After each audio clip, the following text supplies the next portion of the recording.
అంది మేము సారీ చెప్తున్నాం, మీకు యాక్సెప్టబుల్ కాదు, మీ సాటిస్ఫాక్షన్ వేరే ఉంది. లేదన్నారు కదా. ఓకే మేడం, ఓకే సౌజన్య గారు ఏదో మాట్లాడతారు, ఒక్క నిమిషం. సంబంధం లేదని చెప్పన్నారు కదా, ఇంకా మీరు సారీ చెప్తున్నాం కదా, మీరు సారీ చెప్తున్నాం కదా, మాకు సంబంధం లేదు అని చెప్పని చెప్పారు. ఇప్పుడు ఈ డిబేట్ అని చెప్పారు, మళ్ళీ ఆ మాట అంటే ఏ రకమైన మాట్లాడుతున్నారు? సంబంధం ఎలా ఉంటుందండి? ఒకటే ఇక్కడ సంస్థ అధినేత ఎవరు, సంస్థ చైర్మన్ ఎవరు, ఇవన్నీ ఉంటాయి. అంతేగాని ఒక సీఎం గా చేసి, ఒక మాజీ సీఎం గా చేసి, సీఎం భారీగా ఉండి ఒక సంస్థకి చైర్మన్ గా ఉన్న వ్యక్తి ఎంత బాధ్యతగా ఉండాలి, అది మేము అడుగుతుంది ఇక్కడ. ఆవిడ మేము అడగడం కాదు, అసలు ఆవిడకి బాధ్యత, ఆవిడ బయటికి రావాలి, బయటకు వచ్చి ఆవిడ క్షమాపణ చెప్పాలి. తప్పు చేసినప్పుడు మరి ఇప్పుడు నేను చెప్పిన ఎవరు తప్పు చేస్తే ఖచ్చితంగా జనసేన పార్టీలో అధ్యక్షులు సరిగ్గా లేరని చెప్పి అంటారు. అలానే ఏదైనా సరే అంతే, ఆ సంస్థలో పనిచేసే వాళ్ళు ఎవరు తప్పు చేసినా సంస్థ యాజమాన్యం అనేది బాధ్యత. ఆ యాజమాన్యం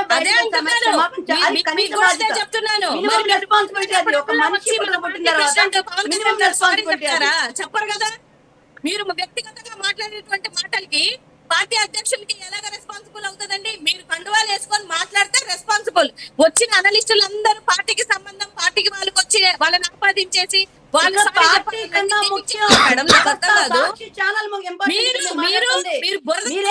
రాజకీయ బురద సంబంధం లేదని మాట్లాడుతున్నారు. సంబంధం లేదు, మాకు వైసీపీ కాదని చెప్తున్నారు. మళ్ళీ ఇక్కడికి వచ్చేటప్పుడు మేము క్షమాపణ చెప్తున్నాం కదా, వాళ్ళు ఎందుకు రావాలి అని చెప్పి విషయం వచ్చేటప్పటికి మాత్రం విషయం వచ్చేటప్పటికి వాళ్ళు మాట్లాడాక మీరు మాట్లాడుతూ రాగండి ప్లీజ్. సంబంధించిన వాళ్ళందరూ రైతులు ఆత్మహత్యలు చేసుకుంటుంటే నిమ్మకు నీరెత్తకుండా ఉండి మళ్ళీ ఇప్పుడు వచ్చేసి ఒక్క నిమిషం మల్లేశ్వర్ గారు, ఒక్క నిమిషం. రావు సౌజన్య గారు 1 మినిట్ మాట్లాడండి. వాయిస్ ఏం అర్థం కావట్లేదు, ఒక్క నిమిషం. నాగమల్లేశ్వర్ గారు ఒక్క నిమిషం, వారు మాట్లాడాక మీకు మళ్ళీ టైం ఇస్తాను నేను. మాట్లాడండి రావు సౌజన్య గారు. లేదు మేడం, మీకు ఆపి వాళ్ళకి ఇచ్చాను. వైసీపీ మాకు సంబంధం లేదు, అతను వైసీపీ కాదు కాబట్టి మేము చెప్పవలసిన పని లేదు అని చెప్పి అంటున్నారు. జగన్మోహన్ రెడ్డి గారు రావసరం లేదు అన్నారు. మళ్ళీ మేమే చెప్తున్నాం కదా, సారీ మేమే చెప్తున్నాం కదా, మేమే ఖండిస్తున్నాం కదా అని చెప్పని 2 మాటలు ఆవిడ ఇప్పుడే మాట్లాడుతున్నారు. అంటే ఇక్కడ మనం ఇక్కడ అడిగేది ఏంటి, సంస్థ యాజమాన్యం ఏదైతే ఉందో ఖచ్చితంగా బాధ్యత తీసుకోవాలి. పైగా ఆవిడ మాజీ ముఖ్యమంత్రి భార్య ప్లస్ చైర్మన్, సంస్థ చైర్మన్ అనే బాధ్యతాయుతమైన వ్యక్తి ఆవిడ. అలాంటప్పుడు ఖచ్చితంగా రావాలని చెప్పి అదేం పెద్ద విషయం కాదే. ఎందుకు వాళ్ళే రావాలని కోరుకున్నారు? మాకేం వాళ్ళ ముఖాలు చూడాలని లేకపోతే ఇంకోటి ఆతృతగా ఉతృతగా లేదు. సాక్షి ఛానల్ అనేది అమరావతి రైతుల మీద, మహిళా రైతుల మీద కక్షపూర్తంగానే ప్రవర్తించింది కాబట్టి మొదట కమరాజధాని అని చెప్పి అన్నారు, తర్వాత శ్మశానం అని చెప్పి అన్నారు, గుడికి వెళ్తే లాఠీ చార్జ్ చేయించారు, దాడులు చేయించారు. ఆ తర్వాత ప్రతి ఒక్కటి కూడా వాళ్ళ మీద చాలా హేయమైన చర్యలు చేసుకుంటా వచ్చారు. కాబట్టి మొదటి నుంచి అమరావతి రైతులన్నా, అమరావతి మహిళా రైతులైనా కూడా సాక్షి ఛానల్లో చాలా మాట్లాడుతున్నారు. కాబట్టి ఈ రోజు ఇంత జరిగినప్పుడు ఆవిడ బయటకు వచ్చి క్షమాపణ చెప్పాలి అని చెప్పని ఒక మాట, అది అసలు మనం చెప్పకూడదండి, మనం చెప్పాల్సిన అవసరం కూడా లేదు. ఆవిడ బాధ్యత అది, ఆవిడ బాధ్యత అది. అది పక్కన పెట్టేసి మేము చెప్తున్నాం కదా, మీరు చెత్త తీసుకుంటారా? మీరు చెత్త తీసుకుంటారా లేకపోతే మీ పైన వాళ్ళు చెత్త తీసుకుంటారా? మహిళగా వాళ్ళు ఖండిస్తున్నా ఉన్నారు. వీళ్ళందరూ ఏమయ్యారు? వీళ్ళెందుకు ఖండించరు? మహిళలు కాదా? లేదా అంటే ఏ చిన్న మాట వచ్చినా కూడా బయటకు వచ్చేసి ధర్నాలు ఇవి చేసేసే వ్యక్తులు ఈ రోజు ఇంత దారుణంగా మహిళలు రోడ్డు మీదకి వచ్చి పోరాటం చేస్తుంటే కనీస బాధ్యత కింద మంత్రులు, మాజీ మంత్రులు ఏమయ్యారు? మాజీ ఎమ్మెల్యేలు ఏమయ్యారు? వైఎస్ఆర్ అంతా ఏమైపోయింది? మీరు ఒక్కళ్ళు ఖండిస్తే ఎవరు తీసుకోరండి. ఖండించాల్సిన వ్యక్తులు ఖండించాలి, అప్పుడే బాధ్యతగా ప్రజలు తీసుకుంటారు. అది కాకుండా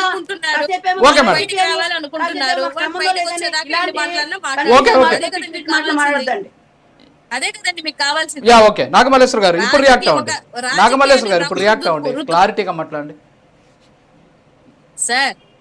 రాజకీయ రంగుని నేనేం చెప్తున్నాను అనంటే, ఒక మహిళగా, పార్టీ అధికార ప్రతినిధిగా నేను అన్ని విధాలుగా ఒక మాట చెప్తున్నాను ఏంటంటే, అక్కడ జరిగింది తప్పు అనే విషయం అందరూ మీకు ఒక వచ్చి మీరు చెప్పాలి అని మీరు అనుకుంటున్నారు. మరి ఇప్పుడు వరకు నేను చాలా సంఘటనలు జరిగాయి కదా, ఏ రోజన్నా ఆ పార్టీలో ఉన్నటువంటి వాళ్ళందరూ సారీలు చెప్పారా సార్? మీరు ఎప్పుడైనా చెప్పినటువంటి ఒక సంఘటన ఉంటే మాకు చెప్పండి. అది లైవ్ డిబేట్ లో జరిగినటువంటి ఒక సంఘటన, ఒక పొలిటికల్ అనలిస్ట్ మాట్లాడినటువంటి మాట ఆయన సారీ చెప్తున్నారు. తర్వాత అక్కడ కూర్చున్నటువంటి యాంకర్ అయినటువంటి ఆ పెద్ద సీనియర్ జర్నలిస్ట్ ఆయన సారీ చెప్తున్నారు. మీకు ఇదంతా కాదు. మీకు ఎవరు సారీ చెప్పాలంటే భారతం వచ్చి సారీ చెప్పాలి. ఇది మీ టార్గెట్. ఇంట్లో ఉన్న ఆడవాళ్ళని బయటకు తీసుకొచ్చేటువంటి సాంప్రదాయం మీరు స్టార్ట్ చేసింది, దాన్ని కొనసాగిస్తుంది కూడా మీరే. ఇవాళ భారతమ్మ గారి కోసం ఎన్ని యూట్యూబ్ ఛానల్స్, 500 యూట్యూబ్ ఛానల్స్ లో మీరు ఎన్ని విచ్చలు విడిగా మాట్లాడుతున్నారో మీకే తెలియాలి. విత్ ప్రూఫ్స్ చూపించగలుగుతాను నేను. అంత దారుణంగా ఏం మాట్లాడుతున్నారు సార్?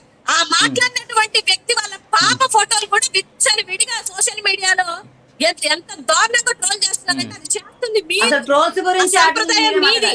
నిన్న హోంమంత్రి గారే అన్నారు, మా టీడీపీ వాళ్ళే వాళ్ళ పాప ఫోటోని ట్రోల్ చేస్తుంటే నేను ఫోన్ చేసి తప్పయ్యా చెయ్యొద్దు అని చెప్పాను అని చెప్పేసి ఆవిడ చెప్తున్నారు.